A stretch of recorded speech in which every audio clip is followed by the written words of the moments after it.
আরে সন্তানের দিকে তাকে আম্মা কিচ্ছু কথা বলতে পারে না, স্বামীর দিকে তাকায় বলে, স্বামী আমার মুখটা সিদ্ধ হয়ে গেছে, আমার জ্বর উঠে গেছে, আমার শরীরটা মোটে ভালো লাগে না, যদি তুমি পারো আমার জন্য একটু কমলা কিনে আইলো। একদিন 2 দিন বলার পরে স্বামী পারে না, লজ্জায় পারে না। 2 দিন 3 দিন পরে একটুখানি 1টা 2টা 4টা কমলা নিয়ে বাসায় হাজির হয়েছে। মায়ের মুখে কিন্তু কমলা যায় না। ছোট বাচ্চাটার হাতে প্রথম কমলাটা যায়, এবার দ্বিতীয় বাচ্চাটা বড় বাচ্চাটারও আরেকটা কমলা দিয়া স্বামীর হাতে আরেক কমলা দিয়ে নিজেরটা নিজেরাই খায়, পরে আরেকদিন খাবো, পরে আরেক সময় খাবো। মায়ের হাতের কাজবাজ শেষ করে যখন কমলাটা ছিলে খাইতে আরম্ভ করছে, তাকায় দেখে সবারটাই খাওয়া শেষ। ছোট বাচ্চাটা এসে বারবার করে হাত দেয়, মা আমার একটু দাও। মার মুখে কিন্তু একটা কোষও যায় না, বাচ্চাটার মুখে তুলে দেয়, আবার শেষ হয়, আবার এসে সন্তানটা মায়ের কাছে যায়। মা সারাদিন অপেক্ষা করে একটা কমলার কোষগুলো খাইতে পারে নাই, ছোলাটা মুখের মধ্যে দিয়ে চাবায় আর নিজের কমলার স্বাদ গ্রহণ করে। তারপরেও কলিজাটা ঠান্ডা, সন্তানটারে মন ভরে কমলা খাওয়াইতে পারছে। পরে কলিজার টুকরা যুবক, এই মা যাদের ঘরে নাই, বাবা যাদের ঘরে নাই, ওই মানুষগুলো আজকে ব্যথার যন্ত্রণায় কাতরাচ্ছে মায়ের কলিজার টুকরা মার জন্য। আরে ওই মমতাময়ী মায়ের জন্য তাদের হৃদয়টা আজকে কান্দে। দুনিয়ার কোটি কোটি টাকার কোনো দাম নাই এদের কাছে, মায়ের দাম বেশি, ঠিক না বেটে? আওয়াজ করে বল। মা সে তার বাচ্চা 2টা কলিজার টুকরা সন্তান চোখের সামনে দুনিয়ার থেকে বিদায়, সন্তান 2টার করুণ মৃত্যু দেখা মা সে তার চোখ দিয়েও টপ টপ করে পানিগুলো পড়ে। আরে হঠাৎ করে ফেরাউন ডাক দিয়ে বলেন, মা সীতা এখন তোমারও কিন্তু জবাই করে ফুটন্ত তেলের মধ্যে ফেলে দেব, আমার রব মানবে কিনা বলো? হঠাৎ করে ফেরাউন তেলের দিকে তাকায়, তাকাইনি দেখে বাচ্চা 2টার কোনো অস্তিত্ব খুঁজে পাওয়া যায় না। হাড্ডিগুলো খারকুটার মতো ভাসতেছে, চামড়ার গোশত আর রক্তগুলো তেলের মধ্যে মিশে গেছে, কিন্তু অস্তিত্বহীন ওই তেলের ভেতর থেকে আওয়াজ আসে। মা সে তার কানের মধ্যে বারবার আওয়াজ এসে লাগে, ইয়া উম্মা লা তাখাফ ইন্নাকি আলাল হক। বাচ্চাটা ভেতর তেলের ভেতর থেকে আওয়াজ দেয়, মা গো আপনি ভয় পাবেন না, ভয় পাবেন না, ফেরাউনকে আপনি রব বলে মানবেন না, আপনি সত্যিকার হকের উপরে আছেন, যদি বিজয় হয় আল্লাহ আপনার এই বিজয় দিবি। মা সেদের ইমানি পাওয়ার আরো বেড়ে গেছে। হঠাৎ করে ডাক দিয়ে ফেরাউন, আমার বাচ্চা 2টার সবাই করে ফুটন্ত তেলের মধ্যে ছেড়ে দিয়েছ, আমারও যদি তুমি ফুটন্ত তেলের মধ্যে ছেড়ে দাও, আফসোস নাই, আফসোস নাই, কোনো অসুবিধা নাই, আমারও ছেড়ে দিতে পারো, কিন্তু আল্লাহর উপর ঈমান এনেছি, জীবন চলে যাবে, ঈমান ছাড়তে রাজি না। এইবার ফেরাউন জল্লাদরে ডাক দেয়, ওরে জল্লাদ তাড়াতাড়ি কর, মা সেটাকেও জবাই করে ফুটন্ত তেলের মধ্যে ছেড়ে দে। কিতাবের মধ্যে লেখে এইবার মা সেটাকেও জবাই করে ফুটন্ত তেলের মধ্যে ছেড়ে দেওয়া হলো। মা সেটাকেও ফুটন্ত তেলের মধ্যে জবাই করে দেওয়ার সিদ্ধান্ত করা হলো। হঠাৎ করে মা সেটা ফেরাউনের দিকে তাকায় ছোট্ট একটা আবদার করে, ফেরাউন আমি মৃত্যুর আগে আগে একটা ছোট্ট আবদার আমার রাখবা কিনা বলো? কি আবদার তুমি বলো না? বলে আমার আবদার হলো আমারও যখন জবাই করে ফেলে দিবা, বাচ্চাদের মতো আমার গোশতগুলো তেলের মধ্যে মিশে যাবে, আমার কোনো অস্তিত্ব থাকবে না, কিন্তু বাচ্চাদের হাড্ডিগুলো যেমন খারকুটার মতো ভাসতেছে, আমার হাড্ডিগুলো তো খেরকুটার মতো ভাসবে। আমার আর বাচ্চার হাড্ডিগুলো একত্রিত করিয়া একটা জায়গায় তুমি দাফন কইরা দিবা, যেন কিয়ামতের ময়দানে দুই বাচ্চার হাড্ডি আমি দুই হাতের মধ্যে নিয়ে আমার মালিকের সামনে দাঁড়াইতে পারি। লম্বা কথা, ফেরাউন তো বুঝে নাই। কথা অনুযায়ী তেলের মধ্যে ফেলানোর পরে হাড্ডিগুলো এত একত্রিত করে একটা জায়গায় দাফন করেছে। লম্বা কথা মুসলমান, বহুত বছর পরে বিশ্বনবী রাহমাতুল্লিল আলামিন ওই মেরাজে যখন রওনা করলেন বাইতুল মাকদিস থেকে নামাজ পড়ে বের হইয়া, জিবরিলের জিজ্ঞাসা করে, জিবরাইল আমার মনে হয় জান্নাত অনেক কাছাকাছি, আমাদের জান্নাতের কাছে মনে হয় চলে এসেছি। জিবরিল ডাক দেন, না পয়গম্বর না, জান্নাত এখান থেকে অনেক দূরে।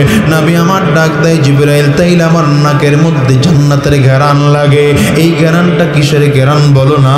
জিবরিল আলাইহিস সালাতু ওয়াস সালাম ডেকে বললেন, পয়গম্বর ওই যে মা সে তার দুইটা বাচ্চাকে ফেরাউন যেই কবরের মধ্যে রাখছিল, ওই জায়গাটা এখান থেকে খুব কাছে। আমার আল্লাহ তাআলা ওই জায়গাটার জান্নাতের বাগান বানাইয়া দিছে, ওইখান থেকে ঘেরান এসে আপনার নাকের মধ্যে লাগে। ইন্নাল্লাযীনা আমানু ওয়া আমিলুস সালিহাতি লাহুম জান্নাতুন তাজরি মিন তাহতিহাল আনহার যালিকাল ফাওজুল কাবীর। আমার আল্লাহ তাআলা কয় দুইটা গুণ যদি অর্জন করতে পারো, এক নম্বর হলো ঈমান, দ্বিতীয় নম্বর হলো ভালো আমল। দুইটা কাজ করবা, আমি আল্লাহ তাআলা তোমার জান্নাত দিয়ে দেব, তোমার জান্নাত দিয়ে দেব। এই নরসিংদীর মুসলমান, আমিও তোমাদেরকে বইলা যাই, এই আসমানটা আমার মালিক তোমার আমার জন্য বানাইছে, এই জমিনটাও তোমার আমার জন্য বানাইছে, পাহাড় পর্বত নদী নালা গাছপালা যা দেখো সব তোমার আমার জন্য বানাইছে। আমার মালিক বিনিময় কিচ্ছু চায় না, বিনিময় একটা জিনিস চায় আমার মালিক, মালিকের হুকুম মতো তুমি আর আমি জীবন যাপন করব। মুয়াজ্জিন যখন নামাজের আজান দেয়, উল্টো রাস্তায় যাও না, নামাজের দিকে যাও, নামাজের দিকে যাও। কিন্তু কপাল পুরো যুবক, ওলামায়ে কেরামদের এত বয়ান আজকে তোমার কাছে ভালো লাগে না, দিনদারদের কথা তোমার কাছে ভালো লাগে না, দাড়িওয়ালা টুপিওয়ালাদের নামাজের দাওয়াত তোমার কাছে ভালো লাগে না। এখন তোমার কাছে মদের আড্ডা ভালো লাগে, জুয়ার আড্ডা ভালো লাগে, খারাপ আড্ডাগুলো ভালো লাগে। আজকে যতই তোমার খারাপ লাগুক না কেন রে যুবক ভাই, কিয়ামতের ময়দানে যখন তুমি দাঁড়াইবা, তাকাইয়ে দেখবা সূর্য মাথার মুঠোমাত উপরে দেখা যায়, মাথার মগজগুলো টকবক করে ফুটতেছে এমন মনে হয়। গুনাহগারগুলো তাকাইয়ে দেখবে ডান দিক থেকে জাহান্নামের আগুন গুরিম আওয়াজ করে আগায়, বাম দিক থেকেও জাহান্নামের আগুন, সামনের দিক থেকেও জাহান্নামের আগুন সামনের দিকে আগায়, পেছন দিকেও তাকায় দেখবে জাহান্নামের আগুন। চারিদিকে আগুনের অবস্থা দেখে মানুষগুলো পাগল পারা হয়ে যাবে। ওদিকে আমার মালিক জালালিয়াত জাব্বারিয়াতের কাহারিয়াতের কণ্ঠে ডাক দিবে, লিমানিল মুলকুল ইয়াউম লিল্লাহিল ওয়াহিদিল কাহ্হার। আজকের দিনের বাদশাহী কার? বান্দা মালিকের সামনে দাঁড়ায় কথা বলার সাহস পাবে না, আমার মালিক নিজে বলবে আজকের দিনের বাদশাহী একমাত্র আমি আল্লাহর। ওই দিন বান্দা চোখের পানি ছেড়ে কাঁদবা, কাঁদতে চোখের পানি শেষ হবে, রক্ত পর্যন্ত পড়বে। আল্লাহর কসম করে বলে গেলাম, সেদিন কান্না করলে কোনো কাজ হবে না রে ভাই। এই জন্য আজকের এই মাহফিলটাকে জীবনের শেষ মাহফিল মনে কইরা, আজকের এই রাতটাকে জীবনের শেষ রাত মনে কইরা, আজকের এই মোনাজাতটাকে জীবনের শেষ মোনাজাত মনে কইরা আল্লাহর কাছে ওয়াদা করো, আল্লাহ যতদিন তোমার এই দুনিয়ায় থাকবো এক ওয়াক্ত নামাজ আমরা ছাড়বো না, মালিক তোমার হুকুম ছাড়া একটা কদম আমরা নাড়াবো না। কারা কারা তৈয়ার আছো? দুইটা হাত তুলে আমার আল্লাহরে দেখাও।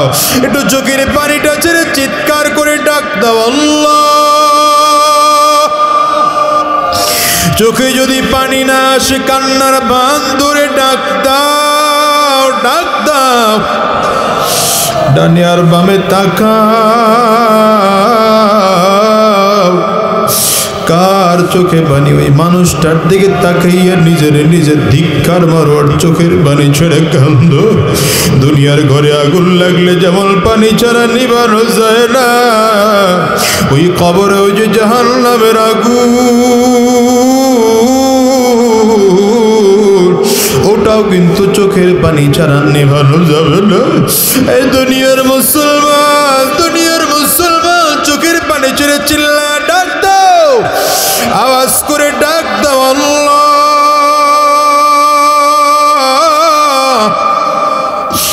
ও দয়ার মালিক, আমরা সবাই মিলে দুইটা হাত উঁচু করলাম, ওয়াদা করলাম এক ওয়াক্ত নামাজ আমরা ছাড়ব না। মালিক তোমার হুকুম ছাড়া একটা কদম আমরা নাড়াবো না। আল্লাহ তুমি কবুল করে নাও, কবুল করে নাও।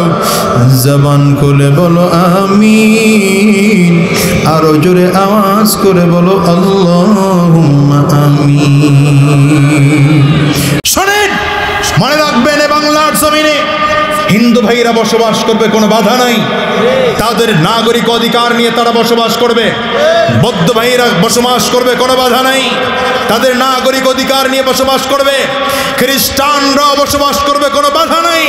তাদের নাগরিক অধিকার নিয়ে বসবাস করবে। কিন্তু মনে রাখতে হবে এই বাংলার জমিন মুসলমানদের জমিন। বাংলার জমিনের মালিক মুসলমানেরা। বাংলার জমিন স্বাধীন করার জন্য রক্ত দিয়েছে মুসলমানেরা। বাংলার স্বাধীনতার ডাক দিয়েছিলেন যিনি বঙ্গবন্ধু, তিনিও মুসলমান ছিলেন, ঠিক না? বাংলার স্বাধীনতার ঘোষণা যিনি করেছেন তিনিও মুসলমান ছিলেন। সুতরাং বাংলার জমিনে ইসলাম ছিল, আছে, থাকবে। ইসলামের বিরুদ্ধে কেউ কথা বললে ওর জিহ্বা টেনে ছিঁড়ে ফেলানো হবে।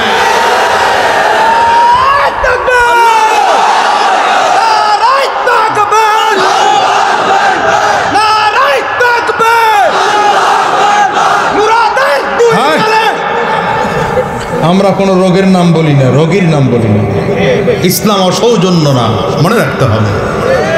আমরা কোনো ব্যক্তিকে ঘৃণা করি না। ইসলাম এত সুন্দর, জানেন? ইসলামের আদর্শ জানেন? ইসলামের আদর্শ হচ্ছে আজকে যিনি কাট্টা কাফির তাকে কুফুরির কারণে ঘৃণা করি, ব্যক্তিকে ঘৃণা করি না। যদি আগামীকাল সে তাওবা পড়ে মুসলমান হয়ে যায় পাক্কা, তাকে আমার বুকে মিলিয়ে নিতে আমার মোটেও দ্বিধা নাই। যে ওমর নবীর মাথা আনার জন্য গিয়েছেন, সে ওমর রাদিয়াল্লাহু আনহু হয়েছেন নবীজির দ্বিতীয় খলিফা হয়েছে। সুতরাং ব্যক্তিকে আঘাত করে নয়, ব্যক্তির ইজমকে আমরা পছন্দ করি, ঠিক কিনা কও? আমরা ব্যক্তিকে ঘৃণা করি না। আমরা দোয়া করি আল্লাহ তাআলা এই দুই চারজন মাথা পচা মানুষগুলোর মাথা ভালো করে দিক। জোরে কর আমিন। এগুলাও যেন ইসলামের কাছে চলে আসে, এদেরকে বুকে মিলায়া একসাথে জান্নাতে থাকবো। আল্লাহ কবুল করো। আর যদি কপালে ওইটা না থাকে, নবীজির মতো দোয়া করেন, আল্লাহ করে হালাক করে দাও, ধ্বংস করে দাও, ঠিক কিনা? জোরে কও ভাইরা আমার।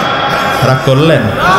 ফেরাউন দাবি করছে এই ঠেলায় পড়ে গেছে, আগামীকালকের মধ্যে যদি পানি না দেয় খোদাগিরির কয়টা বাজবে? হায় হায় হায়, রাত্রিবেলা চলে গেছে, বিমান নাই, কামান নাই, জঙ্গি বাহিনী, বিমান বাহিনী, কি এর 5 স্তর বিশিষ্ট, 1 স্তর বিশিষ্টই কোনো বডিগার্ড পায় না। একা একা রওনা করেছে, কাউকে নেই নেই। পাহাড়ের চূড়ায় ওইটা গর্তের মধ্যে ঢুইকা পাও দুইটা উপরের দিকে বান দিছে, মাথাটা নিচের দিকে দিছে, মাথা নিচের দিকে দিয়া এবার চোখের পানি ছেড়ে কান্না আরম্ভ করছে। আল্লাহু আকবার চিল্লা এখন আমার মালিকরে ডাক দিছে, মালিক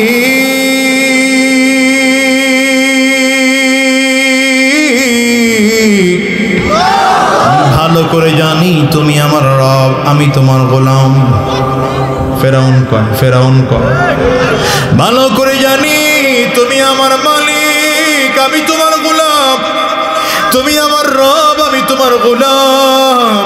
কিন্তু আমি তো আমি তো নিজে একা একা রব দাবি করে বসে আছি। আগামীকালকের মধ্যে যদি পানি দেওয়া না হয়, আমার কোদাগিরির 12টা বেজে যাবে। আয় আল্লাহ, যেমন করেই হোক আমার খোদাগিরি তুমি টিকায় রাখো, আমার খোদাগিরি টিকায় রাখো।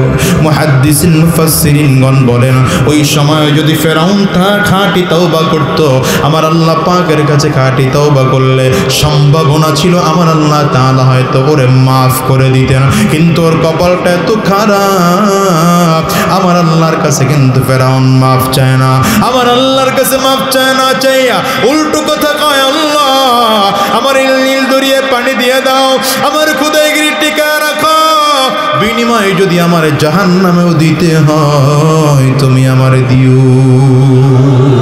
আমার আল্লাহ তাআলা হাদিসে কুদসির মধ্যে বলেন আনা ইনদা যান্নি আবদি বি, বান্দা আমার সম্পর্কে যেমন ধারণা করে আমিও বান্দার সাথে তেমন আচরণ করি। আমার আল্লাহ তাআলা ফেরাউনের দোয়া কবুল করে নিয়েছেন ঠিকই, কিন্তু আমার আল্লাহ তাআলা এটাও দেখতে চাইছেন তুই কতদিন তোর ক্ষমতা টিকায় রাখতে পারো, আমি আল্লাহ সেটাও দেইখা ছাড়বো। ফেরাউন আল্লাহ তাআলা কোনোদিন জ্বর দেন নাই, ঠান্ডা দেন নাই, কাশি দেন নাই, আল্লাহর কাছে যেন কোনো ওযর আপত্তি করতে না পারে। আয় আল্লাহ আমার যদি জ্বর না হইতো আমি আর অনেকদিন বাইচে থাকতাম।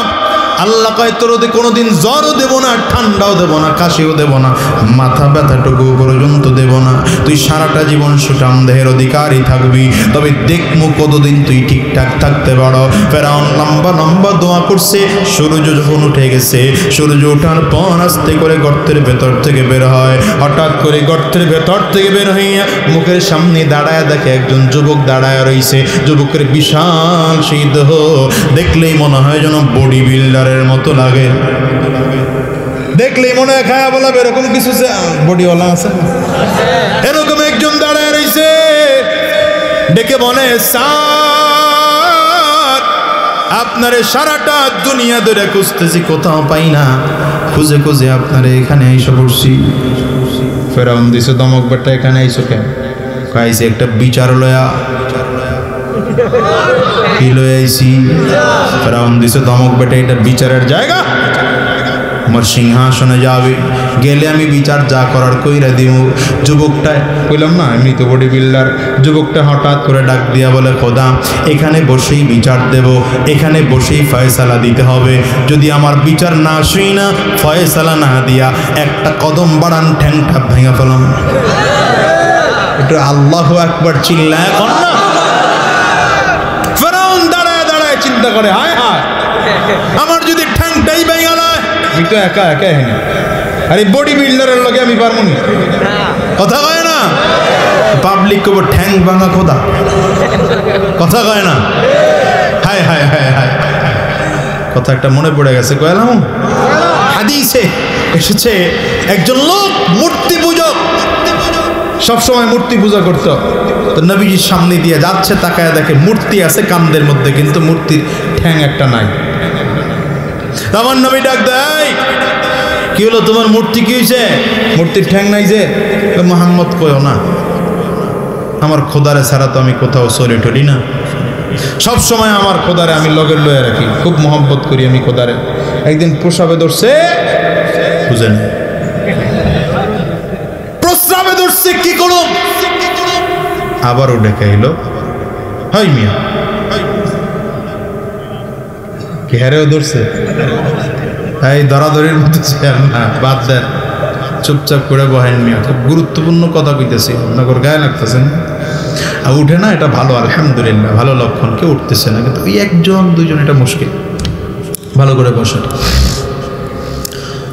তো আমি তো আমার খোদারে কান্দের মধ্যে লইয়ে পেশাব করবো, কেমন দেখা যায়, এই জন্য খোদারে চিন্তা করলাম এক জায়গায় সম্মানিত জায়গায় দাঁড় করায় রাখি।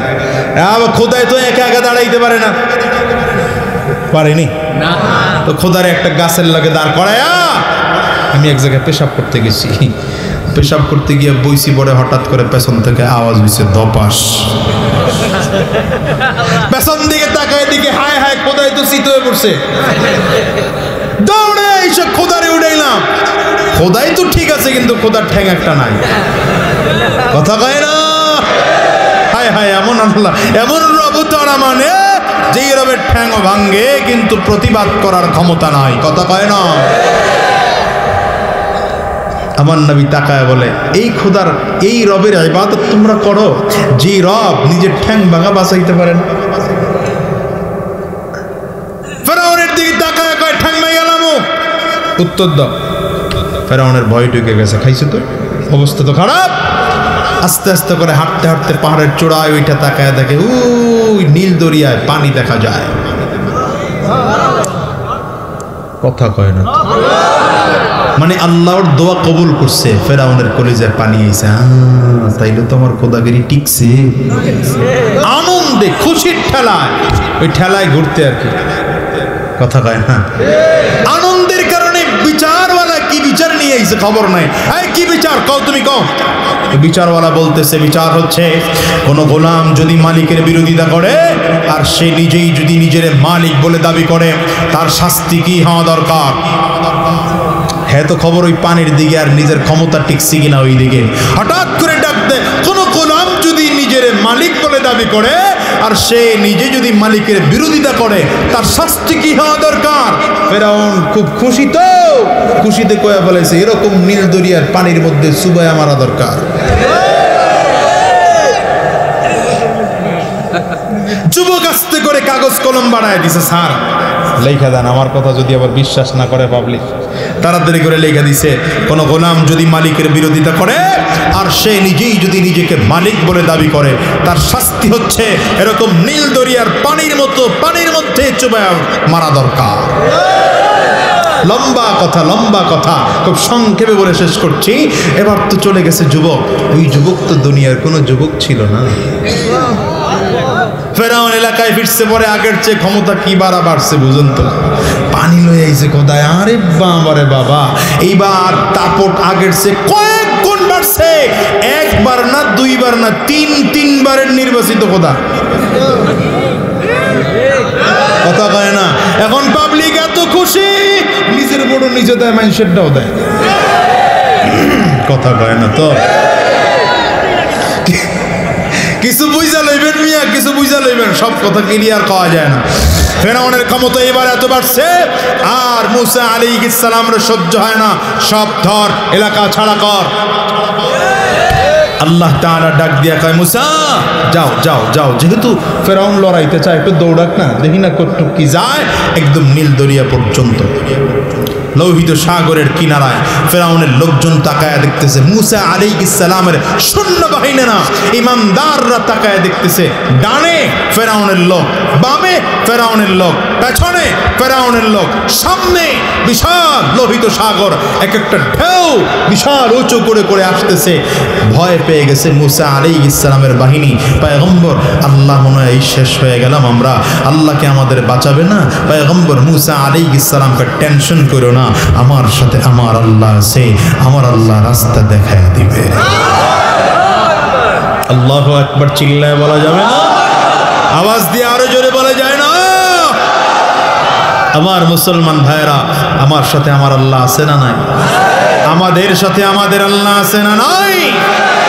মুসা আলাইহিস সালাতু ওয়াস সালাম বলতে দেরি, আল্লাহ তাআলা ডাক দিলেন, মুসা রে, তোমার শ্বশুর বাড়ির একটা সেলামিয়া ছিল না, ওইটা কই? বুঝে নাই? শ্বশুর বাড়ির সেলামিয়া ছিল না একটা? ওই সময় তো টয়োটা কোম্পানি এরকম গাড়ি ঠাড়িও বের করে নাই, হিরো হোন্ডা বাজাজ কোম্পানি হোন্ডাও বের করে নাই। মুসা আলাইহিস সালামের ফিরা হওয়ার সময় বউরে নিয়ে যখন আইতেছে শ্বশুর বাড়ির থেকে, হযরত শুআয়ব আলাইহিস সালামকে, বাজান তোরে আমি কি দিমু, কিচ্ছু তো দেওয়ার নাই, কোম্পানি হুন্ডাও বানায় নাই, মোটর বাইসাইকেলও তো আছে না, কি দিমু, তো একটা কাম করো, প্রত্যেক সূত্রে জান্নাত থেকে একটা লাঠি পাইছে, লাঠিটা লয়ে যাও। এই লাঠিটা বড় কঠিন লাঠি, মজার লাঠি, এটা বড় রহস্যমূলক লাঠি, কথা কয় না। লাঠির ব্যাপারে আমার আল্লাহ তাআলা জিজ্ঞাসা করেছিলেন পয়গম্বর মুসা আলাইহিস সালাম, রে মুসা, আমা তিলকা বিয়ামিনিকা ইয়া মুসা, ক্বালা হিয়া আসাই আতাওয়াক্কাউ আলাইহা ওয়া আহুশু বিহা আলা গনামি ওয়া লিয়া ফিহা মাআরিব উখরা। আল্লাহ তাআলা ডাক দেন, মুসা হাত হাতের মধ্যে ওটা কি? মুসা আলাইহিস সালাতু ওয়াস সালাম কয় আল্লাহ আমার হাতে এটা লাঠি, এটা দিয়ে ভর করে করে আমি চলি। আবার ছাগলদেরকে পাতা পেঁড়া পেঁড়া খাওয়াই, আমি ছাগল চড়াই, আবার এটা দিয়ে অনেক কাজ করি। ওয়ালিয়া ফিহা মাআরিব উখরা, আরো অনেক কাজ আছে, সব আপনার কওয়া যাবে না। আল্লাহ এত কথা জিজ্ঞেসে, এত কথা কইছে কেন? আল্লাহ জিজ্ঞাসা করছে হাতের মধ্যে কি? এক কথায় বললেই তো হাতের মধ্যে এটা লাঠি। কথা কয় না? এত কথা কেন বলেছেন? মুহাদ্দিসিন মুফাসসিরিনগণ বলেন প্রেমিকার কানের মধ্যে যখন প্রেমিকের আওয়াজ যায়, একজন যখন আর একজনকে ভালোবাসে, ওই যে রাত্র 12টার পর ফ্রি টক টাইম পাইয়ে যখন প্রেমিক প্রেমিকার কাছে ফোন দিয়েছে, জয়নারা কথা কয় না? দেশ না মেসেঞ্জার ইন টেঙ্গু, হ্যাঁ নাই হোয়াটসঅ্যাপ। আরে বাবারে কি মজার কথা, জানো ভালো আছো? কপাল পোড়া জাতি। এই জয়নারা, যুবকদের আয়োজনে মাহফিলের জন্য যুবকদেরকে বলি, ফেসবুক চালায় তোমার জীবনটা ধ্বংস করো না, জীবনটারে ধ্বংস করো না। মুরব্বীরা হুজুর আগে আমরা এটা চিনতাম না, মনে করতাম খাওয়ানোর নামটা মনে হয়, এখন তো আমরা এটা আমরাও চিনি। কথা কয় না? ওলা মাইয়া জুমন বোরা একই রগে খাইছে তারা, আধুনিকতার হাওয়া গায়ে লাগছে তাই, যে যাই কিছু বলুক না কেন গায়ে লাগে না। আমরা বড় চালাক জাতি, মোটো ভয় পাই না। আমগো দেশে ফেসবুক আছে, আমরা বলদ না। আমগো দেশে ফেসবুক আছে, আমরা বলদ না। আমি একটু ঘুরে দিছি, আমগো দেশে বলদ আছে, আমরা ফেসবুক না। ঠিক কিনা জোরে কও?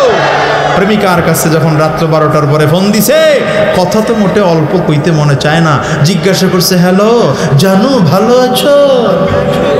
তখন থেকে উত্তর দেয় ভালো ছিলাম না, তোমার ফোনটা পেয়ে এখন খুব ভালো আছি। জুতা দিয়ে ফিটান দরকার, ঘরের খারাপ। আবার উল্টা দিক দিয়ে জিগায় ভাত খাইছো? এবার কয় ভাত খাইতে মনে চাইছিল না, রেজাল্ট খারাপ হইছে দেখে আব্বু খুব বকাঝকা দিছে, ভাত খাইবো না। রাগ করছিলাম, দরজা আটকায় রাখছিলাম। দিনেও খাই নাই, দুপুরেও খাই নাই। এই কথা শুনেন, দিনের বেলায় খাই নাই। রাত্র 12টার পরে মা আয়সা ঢুকছে, মা তুই যদি ভাত না খাও তাইলে আমিও খাবো না। আব্বু বাজার থেকে ইলিশ মাছ নিয়ে এসে রাগারাগি করছে, এই জন্য মেয়ের রাগ ভাঙানোর জন্য বলছে মারে এবার পরীক্ষায় যদি অটো পাস করছে, আগামীবার ভালো পাস করবে। এরপরে মা আয়সা মারে ইলিশ মাছ দিয়ে ভাত খাওয়াইছে। জানো ইলিশ মাছের লগে ডিম আছিল, ডিমটা বড় মজা। এত কথা জিগাইছিনি, কইছে কেন? কথা কয় না। কথা কইতে মজা লাগে, কথা কইতে ভালো লাগে, কথা কন না গান। যত কথা বাড়ায় ততই ভালো লাগে। আবার আল্লাহ তাআলা মুসা আলাইহিস সালাতু ওয়াস সালামকে জিজ্ঞাসা করেছেন, মুসা রে হাতের মধ্যে কি? পয়গম্বর মুসা আলাইহিস সালাতু ওয়াস সালাম তো বারবার করে মালিকের সাথে কথা বলতে চায়, অল্প কথায় ছাড়তে চায় না।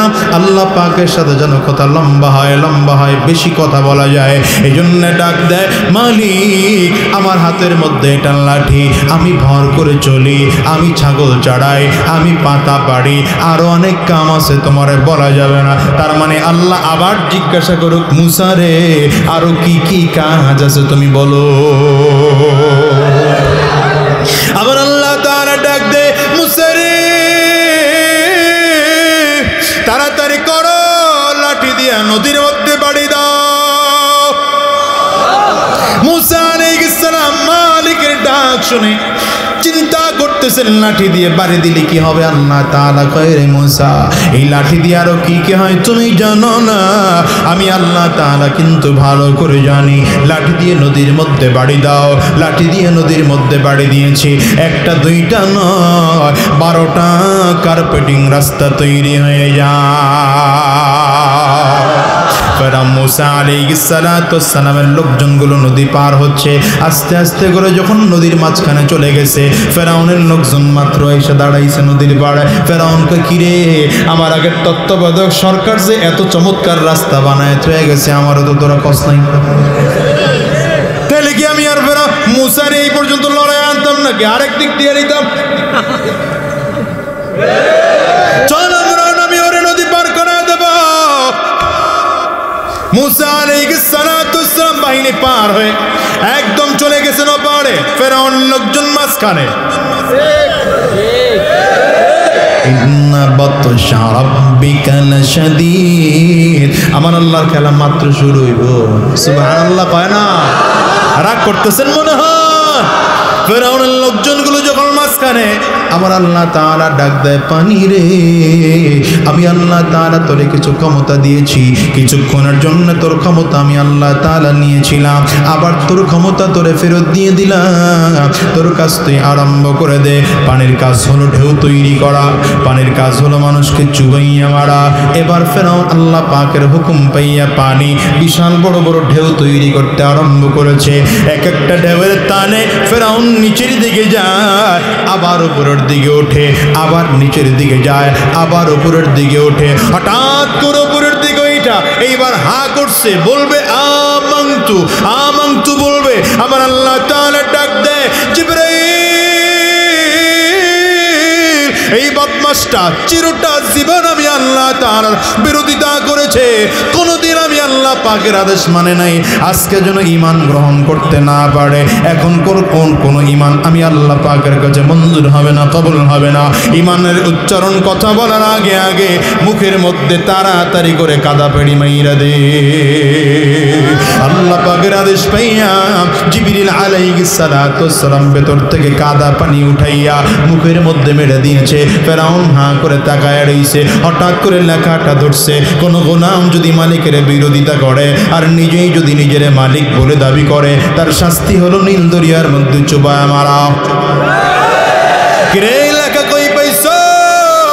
জিবরিল আলাইহিস সালাম কই খবর নাই। ওই দিনকার যেই যুবক, ওই দুনিয়ার কোন যুবক ছিল না, ওই দিনকার যুবক ছিলাম আমি, জিবরাইল। এইবার ফেরাউন হাতে ধরে পায়ে ধরে, আমারে বাঁচাও বাঁচাও, আমি আর উল্টো পাল্টা রাস্তায় চলবো না, এইবার আমি কালিমা গ্রহণ করতে চাই। আমার আল্লাহ তাআলা ডাক দেয়, এখন হবে না, এখন হবে না। আল আনা ওয়া ক্বাদ আসাইতা মিন ক্বাবলু ওয়া কুনতা মিনাল মুফসিদিন। এখন ঈমান গ্রহণ করলে কোনো লাভ নাই, এখন ঈমান গ্রহণ করলে কোনো লাভ নাই। আবার আল্লাহ তাআলা ফেরাউনকে চুবাইয়া চুবাইয়া মেরেছে। আরে মুসলমান, ফেরাউন এত শক্তিশালী ছিল, পানির মধ্যে চুবাইয়া মারার পরেও লোকজন বিশ্বাস করে না। 40টা দিন পর্যন্ত পানির মধ্যে ছিল, এলাকার লোকজন বিশ্বাস করে না ফেরাউন মরতে পারে না, এত বড় ক্ষমতাধর এই ব্যক্তি মরতে পারে না। আমার আল্লাহ তাআলা নদীর ভেতর থেকে লাশটারে ছিটকে চরের মধ্যে বানাইয়া দিয়া আমার আল্লাহ কোরআনে চমৎকার করে বলে দিয়েছেন, আল-ইয়াউমা নুনাজ্জিকা বিবাদানিকা লিতাকুনা লিমান খালফাকা আয়া। চিল্লায় বলেন আল্লাহু আকবার। আমার আল্লাহ তাআলা ফেরাউনের লাশটারে দিকে তাকাইয়া আমার আল্লাহ তাআলা ডাক দেয়, আরে ফেরাউন, দুনিয়ার লাশ তো দাফন করে দেওয়া হয়, দুনিয়ার লাশগুলো পচে যায়, গলে যায়, গন্ধ হয়ে যায়। আমি আল্লাহ তাআলা তোর লাশটারে পচাবো না, গলাবো না, কিন্তু চামড়ার গোশতগুলো শুকাইতে শুকাইতে হাড্ডির সাথে লাগাইয়া দেব, তোর পাওটারে ঠিক করে দাঁড় করাইয়া দেব, তোর হাতগুলো ঠিক করে লাগাইয়া দেব, তুই নড়তে পারবি না, চড়তে পারবি না, চিত হয়ে মিশরের জাদুঘরের মধ্যে পড়ে থাকবি। কিয়ামত পর্যন্ত মানুষগুলো তোরে দেখবে আর শিক্ষা গ্রহণ করবে। রবের সাথে বেয়াদবি করা হলে এত বড় ক্ষমতাবান ফেরাউন, এত বড় ক্ষমতাবান, যার দাপটে দুনিয়া থরথর করে কেঁপেছে, আজকে তারা মশায় কামড় দেয়, মাছিতে কামড় দেয়, কুকুরে কামড় দেয়। কত হিংস্র প্রাণীরাও যদি তাদের সামনে গিয়া ফেরাউনের লাশের সামনে চিল্লায়, ফেরাউনের কোনো ক্ষমতা নাই, ক্ষমতা নাই, ঠিক কিনা বলুন? আমার আল্লাহ তাআলা বুঝায়, দুনিয়ার কত ক্ষমতাবান, এত বেশি লাফালাফি কইরো না। ফেরাউনের চেয়ে বেশি ক্ষমতাবান হও নাই, নমরুদের চেয়ে বেশি ক্ষমতাবান হও নাই, কারুনের চেয়ে বেশি ক্ষমতাবান হও নাই। এত ক্ষমতাবান রয়েছ, যেদিন আমার আল্লাহ তাআলা ভালো করে ধরবে হবে, ওই দিন তোমার বাংলার জমিনে অস্তিত্ব থাকবে না। ঠিক কিনা জোরে হাত তুলে বলো ঠিক কিনা। আমার মুসলমান ভাইরা, মাসিদার দিকে তাকিয়া ফেরাউন ডেকে বলে, মাসিদা ভুলে গেছেন না? ও মাসিদা, তোমার দুইটা দুধের বাচ্চা আছে, এই বাচ্চা দুইটাকে জবাই করে ফুটন্ত তেলের মধ্যে ছেড়ে দেব, আমাকে রব বলে মানবা কিনা বলো। মাসিদা ডেকে বলে, ফেরাউন আমি আমার রব মেনেছি, আমার আল্লাহ, আমি দুনিয়ার কাউকে রব বলে মানতে পারি না। আমার দুইটা বাচ্চারাও যদি তেলের মধ্যে ফেলে দাও কোনো বাধা নাই। হঠাৎ করে ফেরাউন মাসিদাকে আদেশ করলো, তাড়াতাড়ি কর। জল্লাদরে আদেশ করে তাড়াতাড়ি কর। মাসিদার হাত দুইটা বেঁধে ফেল, পাও দুইটাও পাথরের সাথে বেঁধে ফেল। মাসিদার হাত দুটো বেঁধে ফেলা হয়, পা দুটো বেঁধে ফেলা হয়। মাসিদার চোখের সামনে দাঁড়াইয়া তার বড় বাচ্চাটাকে জবাই করে ফুটন্ত তেলের মধ্যে ছেড়ে দেওয়া হয়। চোখের সামনে তাকাইয়া তাকাইয়া দেখে বিশাল ডেকের মধ্যে তেল গরম করা হচ্ছে। তেলটা যখন টকবক করে ফুটে বড় বাচ্চাটাকে জবাই করে তেলের মধ্যে ছেড়ে দেওয়া হলো। মাসিদা চোখের পানিগুলো চাইরা তাকাইয়া তাকাইয়া দেখে হাড্ডিগুলো খেরকুটার মতো ভাসতেছে, গোশত আর চামড়ার রক্তগুলো যেন তেলের মধ্যে মিশে গেছে। এইবার ফেরাউন মাসিদার দিকে তাকিয়ে ডেকে বলে, মাসিদা এখন তোমার কোলের বাচ্চাটা আছে, দুধের বাচ্চাটা, এই বাচ্চাটাকেও কিন্তু আমি এখন জবাই করে দুনিয়ার থেকে বিদায় করে দেব। মাসিদা চোখের পানি ছেড়ে কান্দে আর ডাক দিয়া বলে, ফেরাউন শোনো, আমার একটা বাচ্চা কেন, দুইটা বাচ্চা কেন, আমার যদি হাজার হাজার বাচ্চা হতো, চোখের সামনে যদি তুমি আমার হাজার হাজার সবগুলো বাচ্চাগুলোকে জবাই করে করে তুমি যদি তেলের মধ্যে ফেলে দিতা, আল্লাহর কসম, আল্লাহর কসম, আল্লাহর কসম, আমি যে আল্লাহর উপর ঈমান এনেছি, আমার জীবন চলে যাইত, ঈমান আমি ছাড়তে রাজি না। কিতাবের মধ্যে লেখে দ্বিতীয় বাচ্চাটা তখন মাসিদার বুকের মধ্যে মুখ লাগায় দুধ পান করতেছিল। জল্লাদরে তাড়াতাড়ি করে ডাক দেয়, রে জল্লাদ, দ্বিতীয় বাচ্চাটারেও কোল থেকে টাইনা নিয়ে আয়। মাসিদার চোখের সামনে কোল থেকে বাচ্চাটাকে টেনে বের করা হলো। মাসিদার কিছুই করার নাই, চোখের সামনে তাকায় দেখে বাচ্চা দুনিয়ার থেকে বিদায় হবে, হাত দুটো বাঁধা, পাও দুটো বাঁধা, নড়ার কোনো শক্তি নাই। বাচ্চাটারে দ্বিতীয় বাচ্চাটাকে জবাই করে চোখের সামনে তেলের মধ্যে ফেলে দেওয়া হল। মায়ের মন বাচ্চাদের জন্য এমনিতেই কান্দে, ঠিক না বেটে আওয়াজ করে বলে। এই দুনিয়ায় আপন যারা আছে এর মধ্যে সবচেয়ে বড় আপন কিন্তু হলেন মা। সন্তানের যদি বিপদ হয়ে যায় মা কিন্তু প্রথম টের পায়, দুনিয়ার কেউ টের না পাইলেও, ঠিক না বেঠিক জোরে বল। এই যে মাহফিলে এখানে যারা আসছো, যাদের ঘরে মা আছে, যাদের ঘরে বাবা আছে, মাহফিলটা শেষ করে দেখবা বৃদ্ধা মা দরজা খুলে তোমার জন্য তাকায় রইছে, সন্তানটা আমার কখন মাহফিল থেকে আসবে। আমার গরিবের টুকরো সন্তান ব্যবসার জন্য ঢাকা গিয়েছে, আমার বাচ্চাটা কখন আসবে। মা কিন্তু দরজা খুলে তাকায় থাকে। হিসাব মিলায় দেখো রে যুবক, কত মানুষ বিয়ে করেছো, তোমার বউ কিন্তু কোনোদিন দরজা খুলে তাকায় না। ডাকতে ডাকতে শেষ হয়ে যাওয়া লাগে। বাড়ির অন্যান্য কেউ কিন্তু এত অপেক্ষা করে তোমার জন্য থাকে না। মায়ের দিকে তাকায় দেখো রাত্র 12টা, 1টা, 2টার সময় গেছো, মা কিন্তু তোমার দিকে তাকায় বলবে, কিরে বাবা এত রাত ধরে কই ছিলি? আমি তোর জন্য এখনো খাই নাই, তোর জন্য এখনো খাই নাই, তোরে যদি না খাওয়াই আমার গলা দিয়া খানা নামে না। আরে কলেজের টুকরো যুবক, এই কথাটা আমি তোমারে বুঝাতে পারবো না। এই মজলিসটার মধ্যে যার ঘরে মা নাই, যার ঘরে বাবা নাই, সেই একমাত্র বুঝবে। হয়তো তুমি বাসায় যাইবা, দরজায় টোকা দিবা, মা দরজা খুলবে, মা খানা বাইরা দিবে, ডিম ভাজি করে দিবে, তুমি ভাত খাইবা। আমি আজা দিয়া ওরা কপাল পোড়া সন্তান।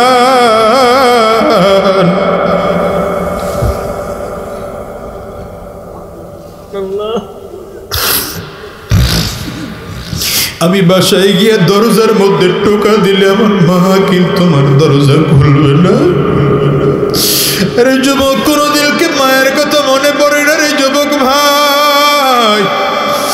কেমনে তোমাদেরকে বুঝাবো জানি না, কেমনে তোমাদেরকে বুঝাবো জানি না। এই মাকে তুমি গালি দাও, বাবারে তুমি গালি দাও, কত উল্টো পাল্টা অকথ্য ভাষায় কথা বলো। একটা বারের জন্য কি হিসাব মিলাইছো? এই মা তোমার 10 মাস 10 দিন গর্ভের মধ্যে ধারণ করছে। আজকের এই ভরা মজলিসটার মধ্যে আমার মতো কার কার মা নাই? একটু হাতগুলা উঁচা করে দেখা। কার কার বাবা না?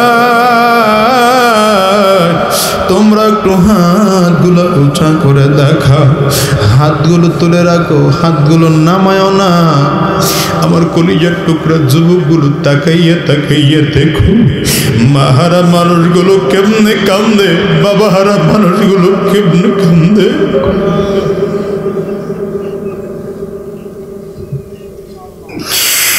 আরে যুবক,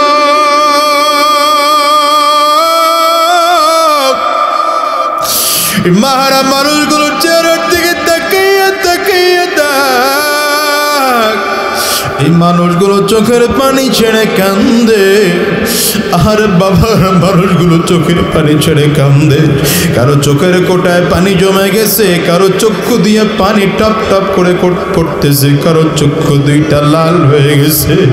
এর কলিজার টুকরা যুবক, যাদের ঘরে বাবা আছে, মা আছে, আমি তোর পায়ে হাত রেখে বলে গেলাম, জীবনে কোনোদিন মারে কষ্ট দিও না, বাবারে কোনোদিন কষ্ট দিও না রে যুবক ভাই। কারণ আমার নবী কয়, হুমা জান্নাতুকা ওয়া হুমা নারুক। বাবাই তোমার জান্নাত, মাই তোমার জান্নাত। আবার বাবা মাই তোমার জাহান্নাম। দুনিয়ায় যদি বাবা মারে খুশি করে বিদায় হয়ে নিতে পারো, তাইলে আমার মালিক তোমার জান্নাত দিবে। বাবা মা যদি বেজার হয়, আমার মালিকের জান্নাত তোমার নসিবে জুটবে না। আমি তো প্রায় বলি রে যুবক, কত গরিব ফ্যামিলি আছে, মা একটা কমলা খাইতে মনে চাইলেও খাইতে পারে না। আরে সন্তানের দিকে তাকে মা কিচ্ছু কথা বলতে পারে না। জ্বর এসেছে মায়ের, হয়তো অনেক সময় মনে হয় গরিব ফ্যামিলির সন্তান স্বামীর দিকে তাকায় একটু কমলা বাজার থেকে খাবার কিনে আনতে বলবে, তাও সাহস হয় না। কারণ স্বামী রিক্সা চালায়, ভ্যান গাড়ি চালায়। হিসাব মিলায় দেখো এমন ঘর আছে না নাই? চিল্লায় বল। স্বামীর দিকে তাকায় বলে, স্বামী আমার মুখটা সিদ্ধ হয়ে গেছে, আমার জ্বর উঠে গেছে, আমার শরীরটা মোটে ভালো লাগে না। যদি তুমি পারো আমার জন্য একটু কমলা কিনে আইল।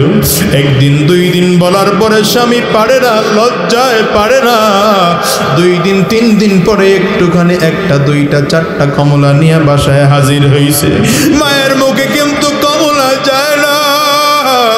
ছোট বাচ্চাটার হাতে প্রথম কমলাটা যায়, এবার দ্বিতীয় বাচ্চাটা, বড় বাচ্চাটারও আরেকটা কমলা দিয়া স্বামীর হাতে আরেক কমলা দিয়ে নিজেরটা নিজের রাইখা দেয়। পরে আরেকদিন খাবো, পরে আরেক সময় খাবো। মায়ের হাতের কাজবাজ শেষ করে যখন কমলাটা ছিলে খাইতে আরম্ভ করছে, তাকায় দেখে সবারটাই খাওয়া শেষ। ছোট বাচ্চাটা এসে বারবার করে হাত দেয়, মা আমার একটু দাও। মার মুখে কিন্তু একটা কুশু যায় না, বাচ্চাটার মুখে তুলে দেয়। আবার শেষ হয়, আবার এসে সন্তানটা মায়ের কাছে যায়। মা সারাদিন অপেক্ষা করে একটা কমলার কোষগুলো খাইতে পারে নাই। ছোলাটা মুখের মধ্যে দিয়ে চাবায় আর নিজের কমলার স্বাদ গ্রহণ করে। তারপরেও কলিজাটা ঠান্ডা, সন্তানটারে মন ভরে কমলা খাওয়াইতে পারছে। ওরে কলিজার টুকরা যুবক, এই মা যাদের ঘরে নাই, বাবা যাদের ঘরে নাই, ওই মানুষগুলো আজকে ব্যথার যন্ত্রণায় কাতরাচ্ছে মায়ের কলিজার টুকরা মার জন্য। আরে ওই মমতাময়ী মায়ের জন্য তাদের হৃদয়টা আজকে কান্দে। দুনিয়ার কোটি কোটি টাকার কোনো দাম নাই এদের কাছে, মায়ের দাম বেশি। ঠিক না বেটে? আওয়াজ করে বল। মা সে তার বাচ্চা 2টা কলিজার টুকরা সন্তান চোখের সামনে দুনিয়া থেকে বিদায়। সন্তান 2টার করুণ মৃত্যু দেখা মাশতার চোখ দিয়ে টপ টপ করে পানিগুলো পড়ে। আরে হঠাৎ করে ফেরাউন ডাক দিয়ে বলেন, মাশতা এখন তোমারও কিন্তু জবাই করে ফুটন্ত তেলের মধ্যে ফেলে দেব, আমার রব মানবে কিনা বলো। হঠাৎ করে ফেরাউন তেলের দিকে তাকায়, তাকাইলেই দেখে বাচ্চা দুইটার কোনো অস্তিত্ব খুঁজে পাওয়া যায় না। হাড্ডিগুলো খারকুটার মতো ভাসতেছে, চামড়ার গোশত আর রক্তগুলো তেলের মধ্যে মিশে গেছে, কিন্তু অস্তিত্বহীন ওই তেলের ভেতর থেকে আওয়াজ আসে। মাশতার কানের মধ্যে বারবার আওয়াজ এসে লাগে, ইয়া উম্মা লা তাখাফ ইন্নাকি আলাল হক। বাচ্চাটা ভেতর তেলের ভেতর থেকে আওয়াজ দেয়, মা গো আপনি ভয় পাবেন না, ভয় পাবেন না, ফেরাউনকে আপনি রব বলে মানবেন না, আপনি সত্যিকার হকের উপরে আছেন, যদি বিজয় হয় আল্লাহ আপনার এই বিজয় দিবি। মাশতার ইমানি পাওয়ার আরো বেড়ে গেছে। হঠাৎ করে ডাক দে ফেরাউন, আমার বাচ্চা দুইটারে সবাই করে ফুটন্ত তেলের মধ্যে ছেড়ে দিয়েছো, আমারও যদি তুমি ফুটন্ত তেলের মধ্যে ছেড়ে দাও, আফসোস নাই, আফসোস নাই, কোনো অসুবিধা নাই, আমারও ছেড়ে দিতে পারো, কিন্তু আল্লাহর উপর ঈমান এনেছি, জীবন চলে যাবে, ঈমান ছাড়তে রাজি না। এইবার ফেরাউন জল্লাদরে ডাক দেয়, ওরে জল্লাদ তাড়াতাড়ি কর, মাশতাকেও জবাই করে ফুটন্ত তেলের মধ্যে ছেড়ে দে। কিতাবের মধ্যে লেখে এইবার মাশতাকেও জবাই করে ফুটন্ত তেলের মধ্যে ছেড়ে দেওয়া হলো। মাশতাকেও ফুটন্ত তেলের মধ্যে জবাই করে দেওয়ার সিদ্ধান্ত করা হলো। হঠাৎ করে মাশতা ফেরাউনের দিকে তাকায় ছোট্ট একটা আবদার করে, ফেরাউন আমি মৃত্যুর আগে আগে একটা ছোট্ট আবদার আমার রাখবা কিনা বলো। কি আবদার তুমি বলো না। বলে আমার আবদার হলো আমারও যখন জবাই করে ফেলে দিবা, বাচ্চাদের মতো আমার গোশতগুলো তেলের মধ্যে মিশে যাবে, আমার কোনো অস্তিত্ব থাকবে না, কিন্তু বাচ্চাদের হাড্ডিগুলো যেমন খারকুটার মতো ভাসতেছে, আমার হাড্ডিগুলো তো খারকুটার মতো ভাসবে, আমার আর বাচ্চার হাড্ডিগুলো একত্রিত করিয়া একটা জায়গায় তুমি দাফন কইরা দিবা, যেন কিয়ামতের ময়দানে দুই বাচ্চার হাড্ডি আমি দুই হাতের মধ্যে নিয়ে আমার মালিকের সামনে দাঁড়াইতে পারি। লম্বা কথা, ফেরাউন তো বুঝে নাই, কথা অনুযায়ী তেলের মধ্যে ফেলানোর পরে হাড্ডিগুলো এত একত্রিত করে একটা জায়গায় দাফন করেছে। লম্বা কথা মুসলমান, বহুত বৎসর পরে বিশ্বনবী রাহমাতুল্লিল আলামিন ওই মেরাজে যখন রওনা করলেন বাইতুল মাকদিস থেকে নামাজ পড়ে বের হইয়া, জিবরিলের জিজ্ঞাসা করে, জিবরাইল আমার মনে হয় জান্নাত অনেক কাছাকাছি, আমাদের জান্নাতের কাছে মনে হয় চলে এসেছি। জিবরিল ডাক দেন, না পয়গম্বর না, জান্নাত এখান থেকে অনেক দূরে, অনেক দূরে। নবী আমার ডাক দেয়, জিবরাইল তাইলে আমার নাকের মধ্যে জান্নাতের ঘেরান লাগে, এই ঘেরানটা কিসের ঘেরান বলো না। জিবরিল আলাইহিস সালাতু ওয়াস সালাম ডেকে বললেন, পয়গম্বর ওই যে মাশতা তার দুইটা বাচ্চাকে ফেরাউন যেই কবরের মধ্যে রাখছিল, ওই জায়গাটা এখান থেকে খুব কাছে, আমার আল্লাহ তাআলা ওই জায়গাটারে জান্নাতের বাগান বানাইয়া দিছে, ওইখান থেকে ঘেরান এসে আপনার নাকের মধ্যে লাগে। ইন্নাল্লাযীনা আমানু ওয়া আমিলুস সালিহাতি লাহুম জান্নাতু তাজরি মিন তাহতিহাল আনহার যালিকাল ফাওজুল কাবীর। আমার আল্লাহ তাআলা কয় দুইটা গুণ যদি অর্জন করতে পারো, এক নম্বর হলো ঈমান, দ্বিতীয় নম্বর হলো ভালো আমল, দুইটা কাজ করবা, আমি আল্লাহ তাআলা তোমারে জান্নাত দিয়ে দেব, তোমারে জান্নাত দিয়ে দেব। এই নরসিংদীর মুসলমান, আমিও তোমাদেরকে বইলা যাই, এই আসমানটা আমার মালিক তোমার আমার জন্য বানাইছে, এই জমিনটাও তোমার আমার জন্য বানাইছে, পাহাড় পর্বত নদী নালা গাছপালা যা দেখো সব তোমার আমার জন্য বানাইছে। আমার মালিক বিনিময় কিচ্ছু চায় না, বিনিময় একটা জিনিস চায় আমার মালিক, মালিকের হুকুম মতো তুমি আর আমি জীবন যাপন করব। মুয়াজ্জিন যখন নামাজের আজান দেয়, উল্টো রাস্তায় যাও না, নামাজের দিকে যাও, নামাজের দিকে যাও। কিন্তু কপাল পোড়া যুবক, ওলামায়ে কেরামদের এত বয়ান আজকে তোমার কাছে ভালো লাগে না, দিনদারদের কথা তোমার কাছে ভালো লাগে না, দাড়িওয়ালা টুপিওয়ালাদের নামাজের দাওয়াত তোমার কাছে ভালো লাগে না। এখন তোমার কাছে মদের আড্ডা ভালো লাগে, জুয়ার আড্ডা ভালো লাগে, খারাপ আড্ডাগুলো ভালো লাগে। আজকে যতই তোমার খারাপ লাগুক না কেন রে যুবক ভাই, কিয়ামতের ময়দানে যখন তুমি দাঁড়াইবা, তাকাইয়ে তাকাইয়ে দেখবা সূর্য মাথার মুঠোমত উপরে দেখা যায়, মাথার মগজগুলো টকবক করে ফুটতেছে এমন মনে হয়। গুনাহগারগুলো তাকাইয়ে তাকাইয়ে দেখবে ডান দিক থেকে জাহান্নামের আগুন ঘুরিম ঘুরিম আওয়াজ করে করে আগায়, বাম দিক থেকেও জাহান্নামের আগুন, সামনের দিক থেকেও জাহান্নামের আগুন সামনের দিকে আগায়, পেছন দিকেও তাকায় দেখবে জাহান্নামের আগুন। চারিদিকে আগুনের অবস্থা দেখে মানুষগুলো পাগল পারা হয়ে যাবে। ওদিকে আমার মালিক জালালিয়াত জাব্বারিয়াতের কাহারিয়াতের কণ্ঠে ডাক দিবে, লিমানিল মুলকুল ইয়াউম লিল্লাহিল ওয়াহিদিল কাহ্হার। আজকের দিনের বাদশাহী কার? বান্দা মালিকের সামনে দাঁড়ায় কথা বলার সাহস পাবে না, আমার মালিক নিজে বলবে আজকের দিনের বাদশাহী একমাত্র আমি আল্লাহর। ওই দিন বান্দা চোখের পানি ছেড়ে কাঁদবা, কাঁদতে কাঁদতে চোখের পানি শেষ হবে, রক্ত পর্যন্ত পড়বে। আল্লাহর কসম করে বলে গেলাম সেদিন কান্না করলে কোনো কাজ হবে না রে ভাই। এই জন্য আজকের এই মাহফিলটাকে জীবনের শেষ মাহফিল মনে কইরা, আজকের এই রাতটাকে জীবনের শেষ রাত মনে কইরা, আজকের এই মোনাজাতটাকে জীবনের শেষ মোনাজাত মনে কইরা আল্লাহর কাছে ওয়াদা করো, আল্লাহ যতদিন তোমার এই দুনিয়ায় থাকবো এক ওয়াক্ত নামাজ আমরা ছাড়বো না, মালিক তোমার হুকুম ছাড়া একটা কদমও আমরা নাড়াবো না। কারা কারা তৈয়ার আছো? দুইটা হাত তুলে আমার আল্লাহরে দেখাও। একটু চোখের পানিটা ছেড়ে চিৎকার করে ডাক দাও আল্লাহ। চোখে যদি পানি না আসে কান্নার বাঁধ ধরে ডাক দাও, ডাক দাও। ডানে আর বামে তাকাও, কার চোখে পানি? ওই মানুষটার দিকে তাকাইয়া নিজের ধিক্কার মারো আর চোখের পানি ছেড়ে কান্দ। দুনিয়ার ঘরে আগুন লাগলে যেমন পানি ছাড়া নিবানো যায় না, ওই কবরে ওই যে জাহান্নামের আগুন,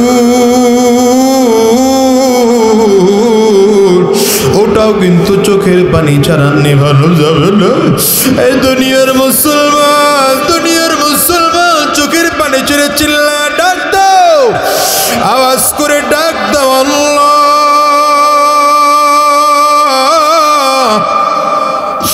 ও দয়ার মালিক, আমরা সবাই মিলে দুইটা হাত উঁচু করলাম, ওয়াদা করলাম এক ওয়াক্ত নামাজ আমরা ছাড়বো না। মালিক তোমার হুকুম ছাড়া একটা কদম আমরা নাড়াবো না। আল্লাহ তুমি কবুল করে নাও, কবুল করে নাও। জবান খুলে বলো আমিন, আরো জোরে আওয়াজ করে বলো আল্লাহুম্মা আমিন।